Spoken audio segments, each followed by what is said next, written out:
ওকে, তো আসসালামু আলাইকুম, সবাইকে স্বাগত জানাচ্ছি আমাদের আজকের ক্লাসে। তো আমাকে একটু জানিয়ে দাও যে সবকিছু ক্লিয়ার আছে কিনা এবং সবকিছু শোনা যাচ্ছে কিনা, সবকিছু দেখা যাচ্ছে কিনা। অনেকদিন পর স্মার্ট বোর্ড, তুমি কি নিয়মিত ক্লাস করো? এর আগের ক্লাসটা তো স্মার্ট বোর্ডে নিলাম। ওকে, মাঝখানে দুইটা ক্লাস স্মার্ট বোর্ডে নিতে পারিনি কারণ তখন আমি বাইরে ছিলাম, তো এই জন্য পারিনি। আচ্ছা, তো কথা না বাড়িয়ে চলে যাই আমাদের আজকের যে আলোচনা সেখানে চলে যাই।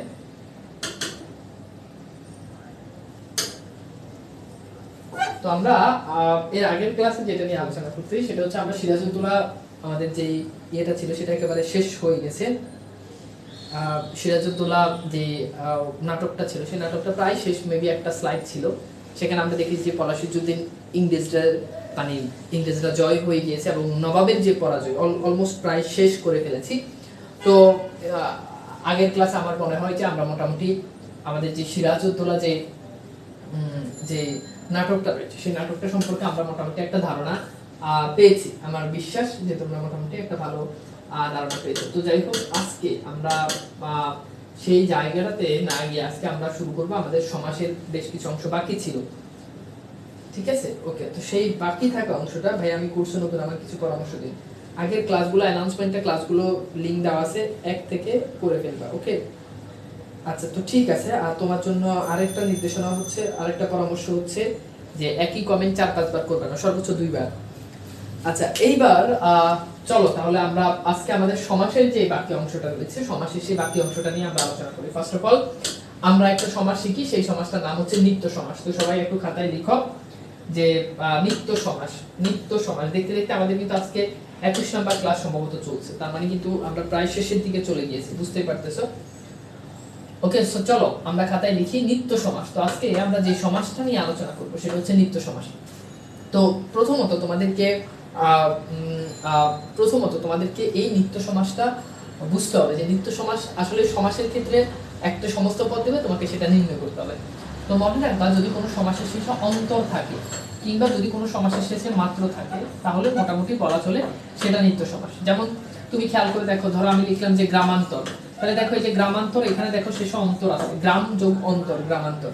তার মানে এইটাকে আমরা বলবো এটা হচ্ছে আমাদের নিত্য সমাস। ওকে, এরপর তুমি খেয়াল করে দেখো আমি লিখলাম যে দেশান্তর, তাহলে দেখো দেশান্তর, এখানে দেখো অন্তর আছে, তার মানে এটা নিত্য সমাস। আমি যদি লিখি যে কালান্তর, কালান্তর, তার মানে দেখো এখানে অন্তর আছে। ওকে, আমি যদি লিখি যে যুগান্তর, তার মানে দেখো এখানে অন্তর আছে। ওকে, আমি যদি বলি পাঠান্তর, রূপান্তর, সবগুলো তো অন্তর আছে, তার মানে এগুলো নিত্য সমাস। মাত্র যদি থাকে, যেমন আমি যদি বলি যে নাম মাত্র, হ্যাঁ, তার মানে এটা নিত্য সমাস। আমি যদি বলি যে দেখা মাত্র, তার মানে এটা নিত্য সমাস। আমি যদি বলি যে চাহিবা মাত্র, চাহিবা মাত্র, তার মানে এগুলো কি? এগুলো হচ্ছে নিত্য সমাস। অর্থাৎ কোন সমাসের শেষে যদি তুমি এই দুটো সিম্বল দেখো, কি কি?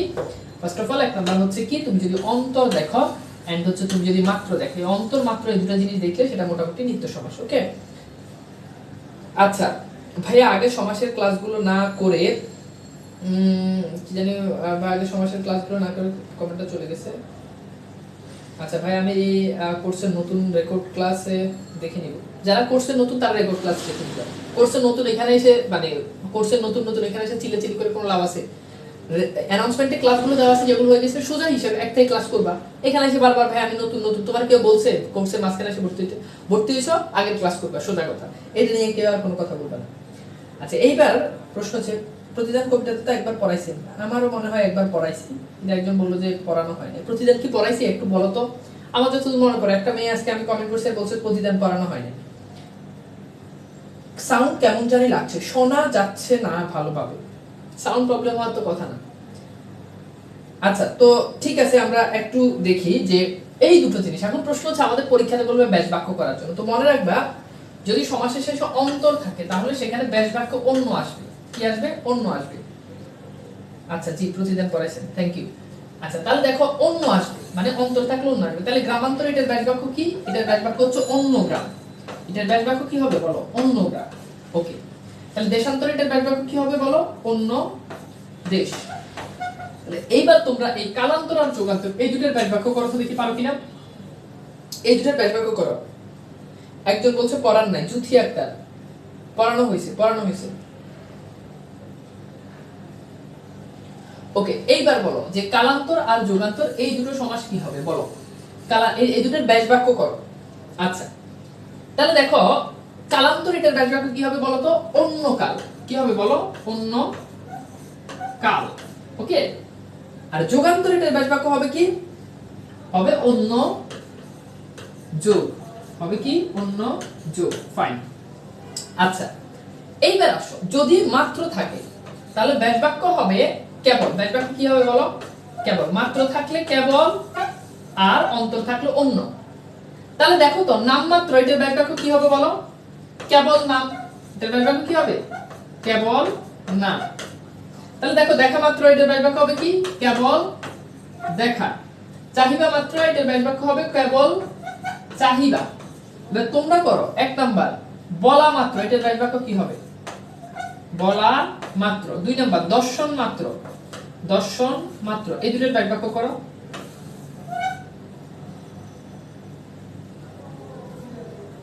দ্রুত।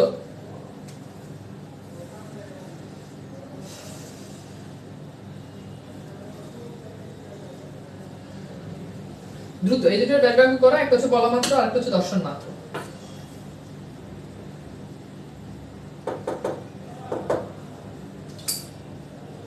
তোমাদেরকে আজকে কিছু রিয়েল প্রশ্ন তোমাদেরকে দেখাই দিব, যেগুলো দিয়ে তোমরা মোটামুটি একটা আইডিয়া পাবা।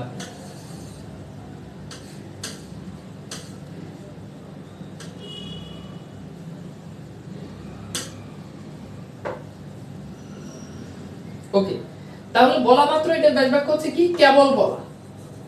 এটার ব্যাস বাক্য কি বলতো? কেবল বলা। আর দর্শন মাত্র এটার ব্যাস বাক্য হচ্ছে কি? কেবল দর্শন। ব্যাস বাক্য কি বলতো? কেবল দর্শন। ফাইন। তাহলে আমাকে একটু বলো তো নিত্য সমাস কি বুঝা গেছে? হ্যাঁ, নিত্য সমাস কি পারা যাবে? এবং বিগত সালে নিত্য সমাস থেকে অনেকবার পরীক্ষাতে প্রশ্ন আসছে। দ্রুত একটু বলো তো নিত্য সমাস কি পারা যাবে?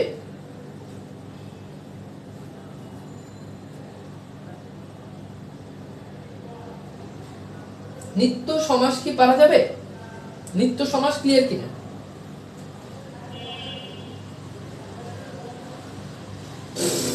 আচ্ছা, এখন এখানে একটা জিনিস, তেপান্তর তোমাদেরকে যদি প্রশ্ন করি, আচ্ছা বলো তো তেপান্তর এটা কোন সমাস? বলো তেপান্তর এটা কোন সমাস, দেখি পারো কিনা। এখন তেপান্তর এটাকে অনেকে মনে করবে ভাই এখানে অন্তর আছে তার মানে এটা নিত্য সমাস। না, অন্তর থাকলে এটা নিত্য সমাস না, এটা দ্বিগু সমাস। তেপান্তর দ্বিগু সমাস, কারণ এখানে শুরুতে সংখ্যা আছে, 3 আছে। এটা কেন নিত্য সমাস এটা একটু পরে বুঝবা, বাট তেপান্তর এটা অন্তর থাকলে এটা নিত্য সমাস না।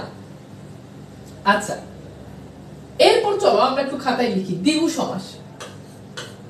খাতায় লিখো দ্বিগু সমাস। আমার সমাসের ক্লাস যে করে এরপর বলবে ভাই সমাস বুঝি না, এটা 100% নিশ্চিত যে তোমার কলেজের টিচার কেন এতে বড় কোনো টিচার আসলে তোমরা সমাস বুঝাতে পারবে না। যদি আমার এই এতগুলো ক্লাস করার পর আজকে মেবি 4 নাম্বার ক্লাস চলতেছে, বাংলাদেশের কোথায় একাডেমিক কোর্সে সমাসের উপর 4টা ক্লাস না হয় আমাকে দেখাও, পারবা না।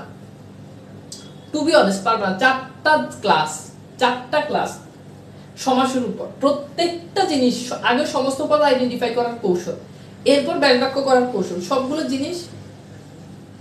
ব্যক্তিত্ব সমাস কি সমাসের প্রকারভেদের ভিতর পড়ে না, এটা প্রধান কোনো সমাস না, অপ্রধান সমাস। ঠিক আছে,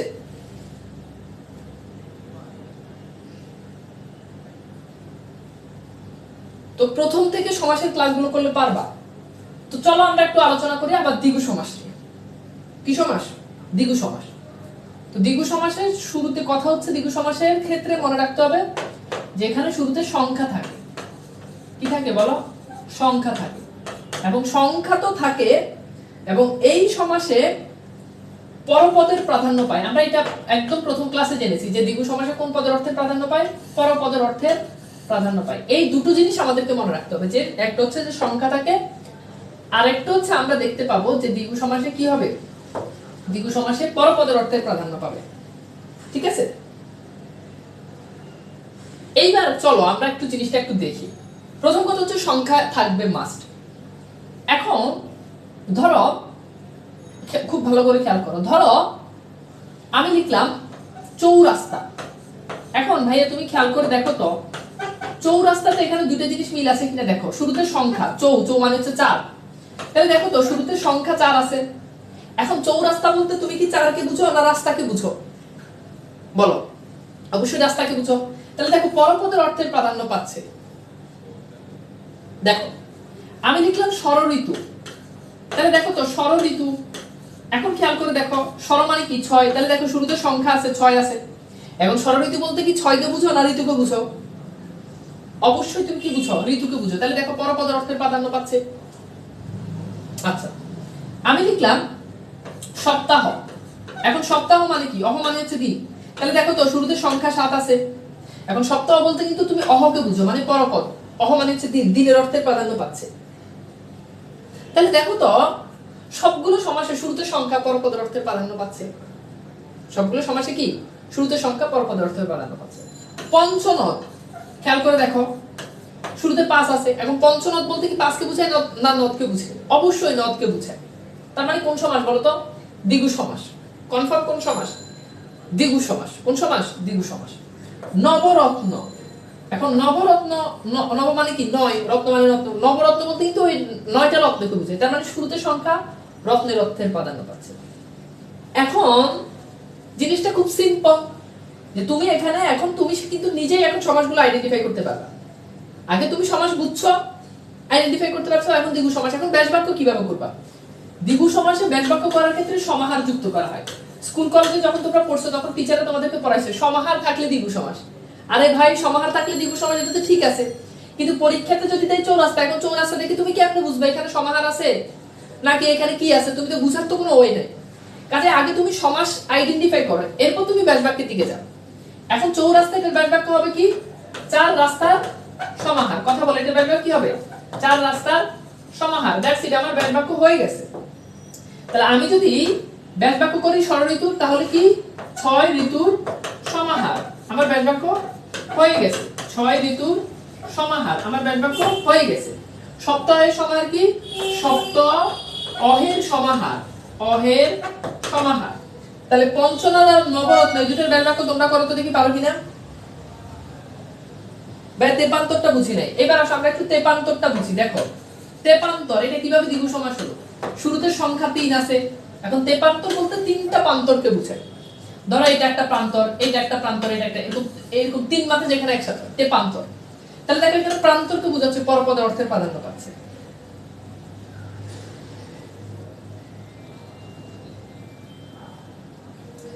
তাহলে দেখো পঞ্চনদ, এটা কি হবে? গুড, এটা কি হবে? পঞ্চনদের সমাহার। পঞ্চনদের সমাহার, ঠিক আছে। নবরত্ন কি হবে? 9 রত্নের সমাহার, ঠিক আছে।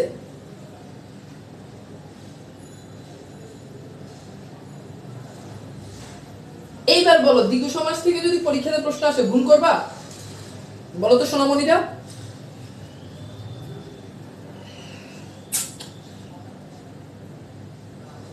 বলো।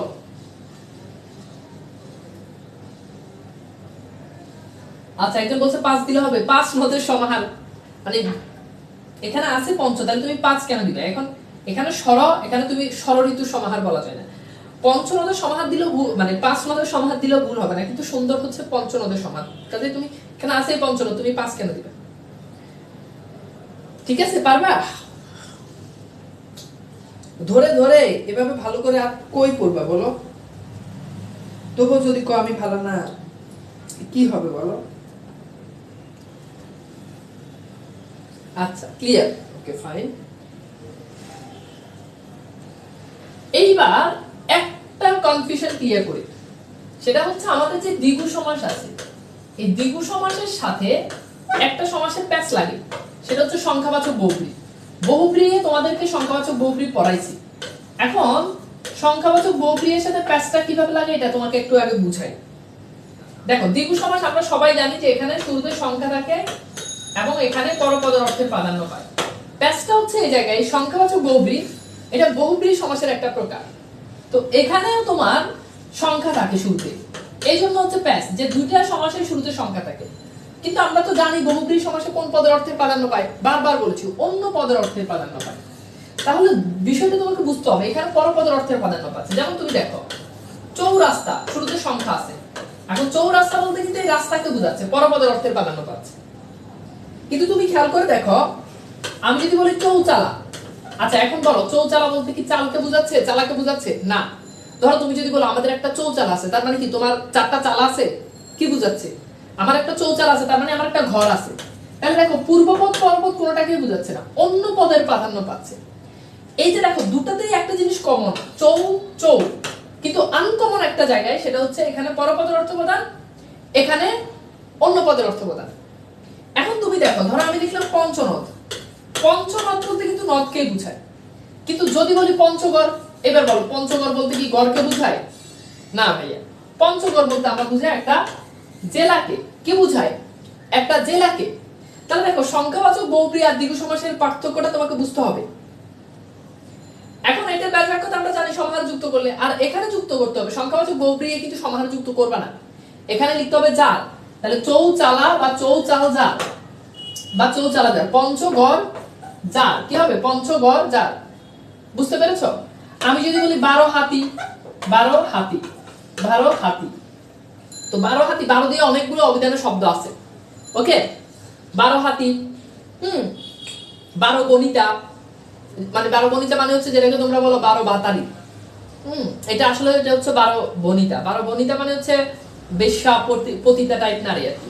তো এটাকে এখনকার চোখে পোলাপেন ফেসবুকে লিখে যে 12 বনিতা, 12 বাতারি। 12 ভাতারি বলে আসলে অভিধানে কোনো শব্দ নাই, কিন্তু শব্দটা খুব ইন্টারেস্টিং। সেটা হচ্ছে ভাতার মানে হচ্ছে স্বামী। ভাতার মানে কি? স্বামী। তো পোলাপেন 12 ভাতারি কেন বলে? মানে যে আর 12টা স্বামী আছে, তাকে বলা হয় থাকে সে হচ্ছে 12 ভাতারি। বুঝতে পেরেছো? তার অভিধানবদ্ধ শব্দ না, অভিধানে যে শব্দটা পাওয়া যায় সেটা হচ্ছে 12 বনিতা। তো যাই হোক, আমরা যেখানে ছিলাম 12 হাতি, তো 12 হাতি জিনিসটা কি? 12 হাতি মানে হচ্ছে 12 হাত পরিমাণ যা। তো 12 হাতি বলতে যে কোনো জিনিস, ধরো একটা শাড়ি 12 হাত পরিমাণ হতে পারে, দেখো একটা মানে যেই জিনিস 12 হাত পরিমাণ সেটাকে বোঝাচ্ছে, ওকে? তো এইবার আশা করি জিনিসটা বুঝতে পেরেছো। তার মানে দ্বিগু সমাস আর সংখ্যাবাচক বহুব্রী সমাসের যেই প্যাচ, আই হোপ যে এই প্যাচটা আমাদের মোটামুটি ক্লিয়ার। ঠিক আছে, ওকে। আমিরা খান বলেছে আপনার কথা শুনে আম্মু হাসে। আসসালামু আলাইকুম আন্টি, আপনার মেয়ে অনেক ভালো বুঝতেছে এন্ড পড়াশোনাও বুঝে, আর মাঝে মধ্যে এইসব আরো ভালো বুঝে। হ্যাঁ, দোয়া করবেন তার জন্য, আমি চেষ্টা করতেছি আমার জায়গায়। ঠিক আছে, ওকে। তো এইবার 12 হাতি বলতে কি হাতিকে বুঝায়? না, হাতিকে বুঝাইলে তো ভাই হইতেই, মানে তাহলে তো পরপদের অর্থ প্রদান হইতো, তাহলে দ্বিগু সমাস হয়ে যেত। বড় হাতি বলতে হাতিকে বুঝাচ্ছে না ভাই, যেটা 12 হাত পরিমাণ সেটাকে বুঝাচ্ছে। আচ্ছা, এইবার আসো জিনিসটা, এবার বলো দ্বিগু সমাস আর সংখ্যাবাচক বহুব্রী এর প্যাচটা কি তোমাদের কাছে কি ক্লিয়ার কিনা বলো তো? প্যাচটা ক্লিয়ার কিনা? আরে ভাই, কথার প্রসঙ্গে আসছে এটা লাগে বলছি, খুদাই তোমরা এটা নিয়ে হাসাহাসি, পড়া বুঝো আগে, পড়া বুঝো। খুদাই করতে কই চলে গেছে? ভাই রিটেন পার্ট কবে স্টার্ট করব? করব এগুলো তো আসলে পড়ানো মানে পড়াবো না, এগুলো জাস্ট দেখাই দিব কেমনে কেমনে লিখতে হয় না লিখতে হয়। আচ্ছা এইবার সোনামণিরা খাতায় লিখো অব্যয়ভাব সমাস। অব্যয়ভাব সমাস, ওকে? তাহলে খাতায় কি লিখছো? অব্যয়ভাব সমাস। ফাইন। এইবার চলো আমরা একটু অব্যয়ভাব সমাসটা একটু বুঝি। যে সমাসের শুরুতে অব্যয় থাকে, এখন অব্যয়গুলো কি? একটা একটা লাইন বলি, আহা আহা অতি নিরপরাধ বেবিদের উপকারের প্রতি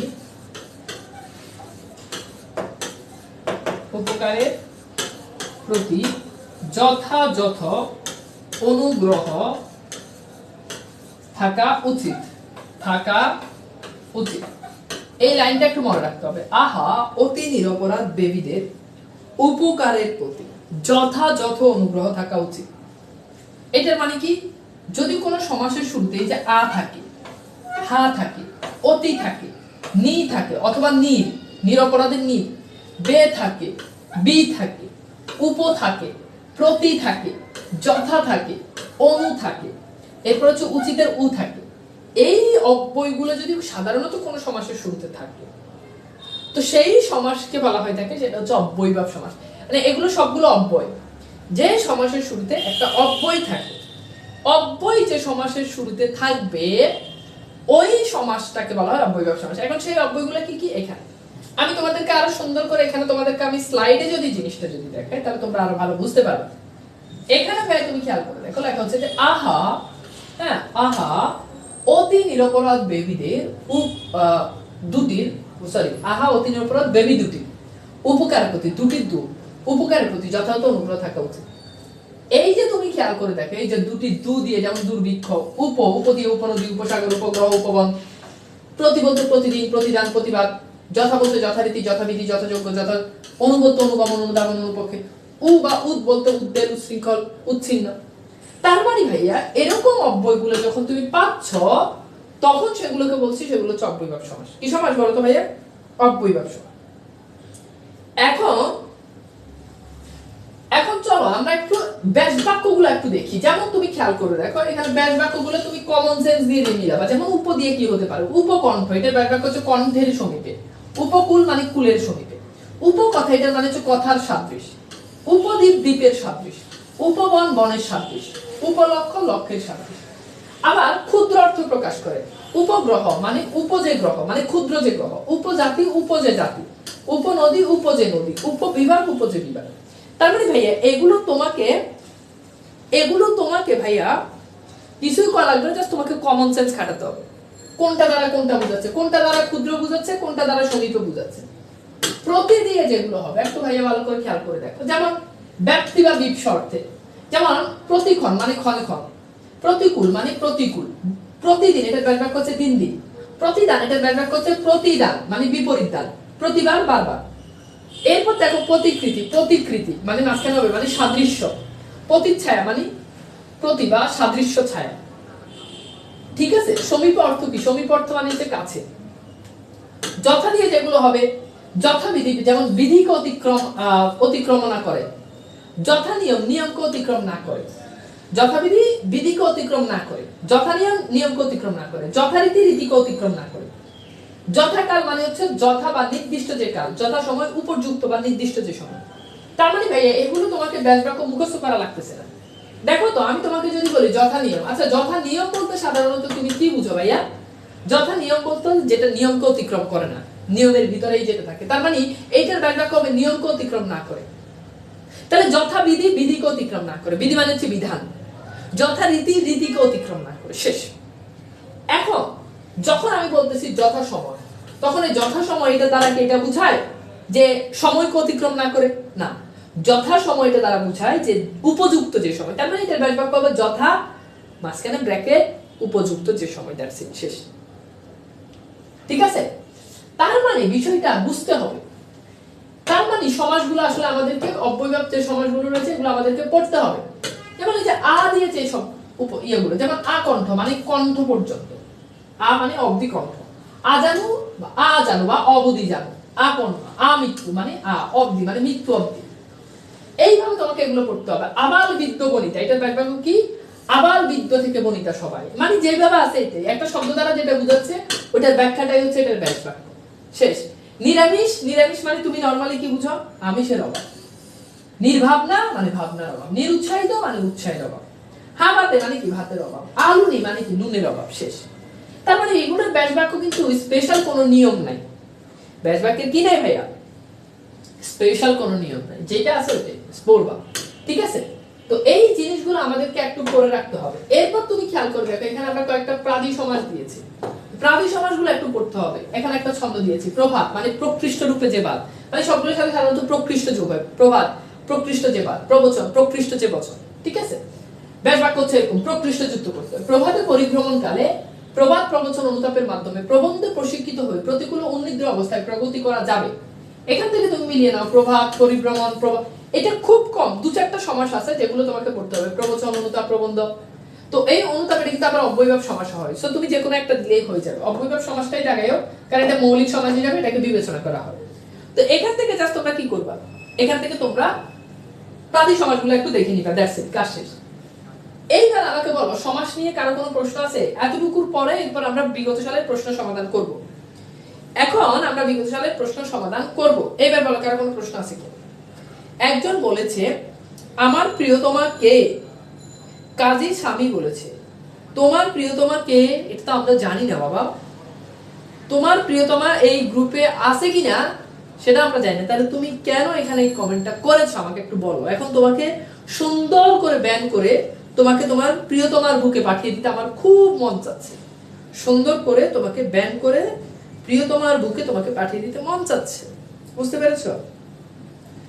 তো এখন আমি তাকে সুন্দর করে ব্যান করে দিলাম, কারণ সে তার প্রিয়তমাকে খুঁজতেছে, তার সমাস খোঁজার কোনো দরকার নেই। আচ্ছা ভাই, সাধারণ কর্মধারয় সমাস বাকি ছিল। ওকে ফাইন, তাহলে চলো আমরা একটু সাধারণ কর্মধারয় সমাসটা একটু পড়ি। তো সাধারণ কর্মধারয় সমাসটা কি শুনো ভালো করে। সাধারণ কর্মধারয় সমাস হচ্ছে, এই সমাসটা সাধারণত নাউন প্লাস নাউন হইতে পারে, এই সমাসটা নাউন প্লাস অ্যাডজেক্টিভ হইতে পারে, এই সমাসটা অ্যাডজেক্টিভ প্লাস নাউন হইতে পারে ভাইয়া, এই সমাসটা অ্যাডজেক্টিভ প্লাস অ্যাডজেক্টিভ হইতে পারে, যে কোনো স্ট্রাকচার হইতে পারে। তাহলে প্রশ্ন হচ্ছে ভাই কিভাবে বুঝবো? সাধারণত এই সমাসটা দ্বারা একটা কমপ্লিমেন্ট বা একটা বস্তু বা একটা ব্যক্তিকে বুঝায়, অর্থাৎ একটা কমপ্লিমেন্টকে বুঝিয়ে থাকে। ভাই খুব ভালো করে একটা শুনো, জীবনে এগুলো অনেক কাজে লাগবে। একটা কমপ্লিমেন্টকে বুঝায়, যেমন নাউন প্লাস নাউন। যেমন তুমি খেয়াল করে দেখো, আমি লিখলাম জজ সাহেব, তাহলে খেয়াল করে দেখো তো, জজ সাহেব, জজ এটা নাউন, সাহেব এটাও নাউন, জজ নাউন, সাহেব নাউন। আমি যদি বলি খোকা বাবু, তাহলে খেয়াল করে দেখ, খোকা নাউন, বাবু নাউন, খোকা নাউন, বাবু নাউন, দুইটাই নাউন। তাহলে নাউন প্লাস নাউন, এবং দেখো দুইটা দ্বারা একটা জিনিসকে বোঝাচ্ছে। জজ সাহেব একটা জিনিস, খোকা বাবু একটা জিনিস। এখন ব্যাস বাক্য করো। ব্যাস বাক্য কিভাবে করবা? যিনি জজ তিনি সাহেব, যিনি জজ তিনি সাহেব, দ্যাটস ইট। এবার তোমরা ব্যাস বাক্য করো, ম্যাম সাহেব, এটার ব্যাস বাক্য কি হবে বলো? ম্যাম সাহেব, বলো এটার ব্যাস বাক্য কি হবে? ম্যাম সাহেবের ব্যাস বাক্য কি হবে? দেখি তোমরা পারো কিনা। এইবার আসো, নাউন প্লাস অ্যাডজেক্টিভও হইতে পারে, নাউন প্লাস অ্যাডজেক্টিভ হইতে পারে। যেমন তুমি খেয়াল করে দেখো, আমি লিখলাম আলু সিদ্ধ, তাহলে খেয়াল করে দেখো তো ভাইয়া, আলু সিদ্ধ, এটা আলুটা হচ্ছে নাউন, সিদ্ধটা হচ্ছে অ্যাডজেক্টিভ। এখন ব্যাস বাক্য কিভাবে করবা? আলু যে সিদ্ধ এটা লিখবা না ভাইয়া, আগে অ্যাডজেক্টিভটা চলে আসবে, তোমাকে লিখতে হবে সিদ্ধ যে আলু। কি হবে বলো তো? সিদ্ধ যে আলু, দ্যাটস ইট, কাজ শেষ। তাহলে ম্যাম সাহেব মানে কি? যিনি ম্যাম তিনি সাহেব, good, very good. Adjective plus noun হইতে পারে, যেমন তুমি খেয়াল করে দেখো, আমি লিখলাম কালো বাজার, কালো বাজার, তাহলে কালো বাজার বলতে কিন্তু একটা বাজারকে বোঝাচ্ছে। এখন তুমি ব্যাস বাক্য করো, কি হবে বলো তো? কালো যে বাজার, কি হবে বলো? কালো যে বাজার, শেষ, কালো বাজার। ঘটনাটা কি বুঝো নাই? তাহলে এইবার তোমরা বলো তো, উড়োজাহাজ, এটার ব্যাস বাক্য করো তো, বলো এইটার ব্যাস বাক্য করো। উড়োজাহাজ, উড়োজাহাজ, এটার ব্যাস বাক্য করো। এরপর আসো, দুটোই অ্যাডজেক্টিভ হইতে পারে, মানে দুটোই অ্যাডজেক্টিভ। যেমন তুমি খেয়াল করে দেখো, আমি লিখলাম কাঁচা মিঠা, কাঁচা মিঠা, তাহলে কি হবে এটার ব্যাস বাক্য? তাহলে এইটার ব্যাস বাক্য করবা যা কাঁচা তাই মিঠা, যা কাঁচা তাই মিঠা। বুঝতে পেরেছো? তাহলে আমি যদি বলি বলো তো হৃষ্ট পুষ্ট, এইটার ব্যাস বাক্য করো দেখি পারবে। হৃষ্ট পুষ্ট, হৃষ্ট পুষ্ট। গুড। তাহলে উড়োজাহাজ কি হবে? উড়োজে জাহাজ, উড়োজে জাহাজ।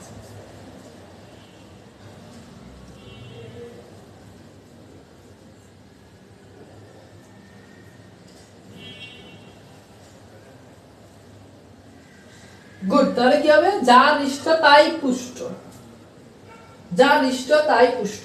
ঠিক আছে, সিম্পল।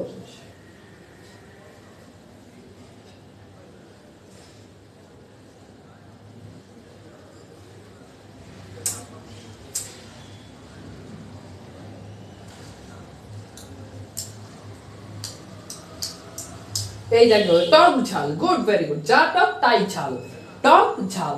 ওকে, গুড। এইবার আমরা মোটামুটি জিনিসটা বুঝতে পেরেছি। এবার আমাকে একটু বলো তো ভাইয়া, সাধারণ কর্মধারয় সমাজ ক্লিয়ার কিনা? দ্রুত, কথা হবে না, গল্প হবে না, বাড়তি কোনো কথা হবে না, পড়া হবে, পড়া হবে।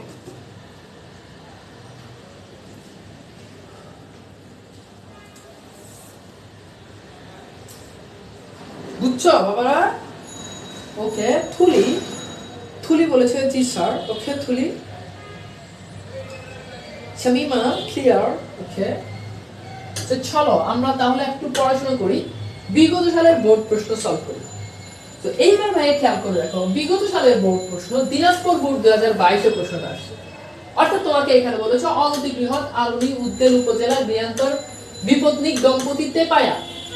এইগুলো তোমাকে দিয়ে দিবে, দিয়ে বলবে যে যে কোনো পাঁচটি অথবা কিছুই বলবে না, বলবে যে এগুলো ব্যাস বাক্য সহ সমাস নির্ণয় করো। তাহলে তোমাকে ভাই এখানে করতে হবে, তোমাকে এখানে করতে হবে যে বিশেষ্য মানে সরি যে এই পদগুলোর ব্যাস বাক্য কি তোমাকে সেটা লিখতে হবে, এই পদগুলোর সমস্ত পদ কি সেটা তোমাকে লিখতে হবে। তো তুমি এখানে লিখলা পদত্ব শব্দ অনতি বৃহৎ। এখন দেখো অনতি, তাহলে দেখো অনতি, এবার তুমি ব্যাস বাক্য লিখবা নয় অতি বৃহৎ, এটা নয় তৎপুরুষ সমাস। That's it. আলুনি একটু আগে পড়ে আসছি অব্যয়ভাব সমাস, তার মানে ব্যাস বাক্য কি হবে? নুনের অভাব অব্যয়ভাব সমাস। That's it. উদ্দেল, এটা কি হবে? বেলাকে অতিক্রম অতিক্রান্ত, তার মানে কি? অব্যয়ভাব সমাস। ওই যে মনে আছে রসাউ থাকলে অব্যয়ভাব সমাস। উপজেলা, এটা একটু আগে পড়ছি, উপজেলা তার মানে কি? অব্যয়ভাব সমাস। তাহলে এটা কি হবে? জেলার সাদৃশ্য, এটা জেলা হবে, এখানে বানান মিস্টেক আছে, জেলার সাদৃশ্য অব্যয়ভাব সমাস। গৃহান্তর, মনে আছে অন্তর থাকলে নিত্য সমাস, তাহলে অন্য গৃহ নিত্য সমাস। শেষ। বিপত্নিক, বি বা গত হয়েছে পত্নিকার বহুগৃহী সমাস। দেখো এখানে বিপত্নিক বলতে অন্য পদ অর্থপদ হচ্ছে, মানে অন্য কেউ একজন কবি আছে, থার্ড পারসন। দম্পতি জায়া ও প্রতি দ্বন্দ্ব সমাস, এটা আমরা দ্বন্দ্ব সমাসে পড়েছি, জায়া ও প্রতি দ্বন্দ্ব সমাস। ঠিক আছে। একজন বলেছে গার্লফ্রেন্ডের ব্যাস বাক্য বলো।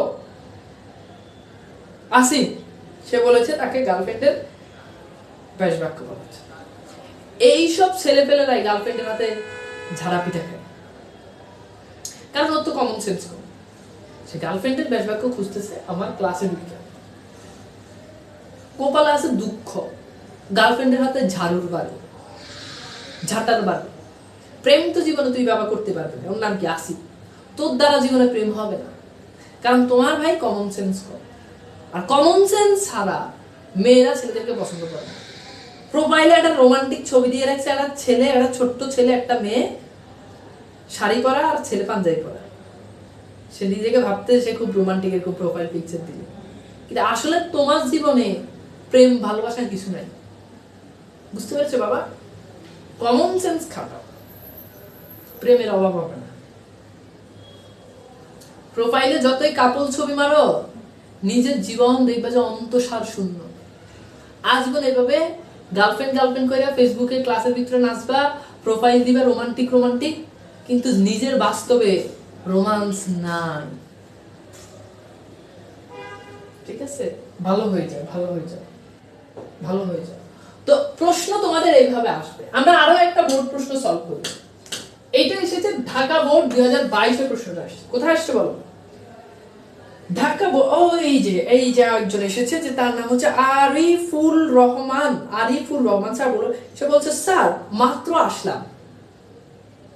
তো সে মাত্র এসেছে, এখন আমাদের কি উচিত বলতো? আমাদের উচিত আমরা তার জন্য মিষ্টি কুরমা পোলাও রেডি করে রাখা, তাকে তারপর আমরা সবাই অপেক্ষা করতেছি, মানে তার এখন প্রত্যাশাটা কি যে আমি এখন বারবার তার নাম বলবো, হ্যাঁ, তারপর মেয়েরাও তাকে রিপ্লাই দিবে, আল্লাহ ভাইয়া আপনি মাত্র এসেছেন, আপনার জন্যই তো অপেক্ষা করতেছি, তাই না? এমনটাই তো চাচ্ছ, তাই না বাবা? বেহাইয়া পোলা পাই, দেরি করে আসে তো আসে, এরপর আবার ক্লাসে ঢুকে আবার কয় আইসি, হের লাগে আমরা অপেক্ষা করতেছি।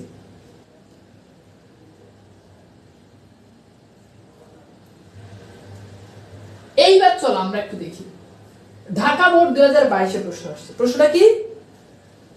প্রশ্নটা হচ্ছে তোমাকে এখানে দিয়ে দিয়েছে, কালান্তর, মিশকালো, সিংহাসন, প্রভা, হাতে করিতে, পায়া, উপকণ্ঠ, রাজপুত্র, এগুলো তোমাকে ব্যাস বাক্য সহ তোমাকে এগুলো নির্ণয় করতে হবে। আচ্ছা, এইবার চলো আমরা একটু দেখি। কালান্তর মনে আছে, এই যে অন্তর আছে, তাহলে অন্য কাল নিত্য সমাস। মিশকালো, মিশের ন্যায় কালো উপমান। সিংহাসন, সিংহ চিহ্নিত আসন, এগুলো আমরা ক্লাসে বারবার পড়েছি। মধ্যপদ কর্মধারয় সমাস। প্রভাত, এই যে প্রকৃষ্ট রূপে যে বাদ, এটা আমরা একটু আগে পড়ছি, তাদের সমাস। হাতে খড়ি, হাতে খড়ি বলতে একটা অনুষ্ঠানকে বোঝাচ্ছে, হাতকেও বোঝাচ্ছে না, খড়িকেও বোঝাচ্ছে, তার মানে বহুব্রী সমাস। হাতে খড়ি দেওয়া হয় কি অনুষ্ঠান, বহুব্রী সমাস। তে পায়া, এটা একটু আগে পড়ছি, তিন পায়ার যান, বহুব্রী সমাস। তে পায়া মানে তে পায়া বলতে ওই যে টাইপর যেগুলো, যেটা তিনটা পায়া আছে সেটাকে বলে। উপকণ্ঠ, কণ্ঠের সমীপে অব্যয়ভব সমাস। That's it. ঠিক আছে?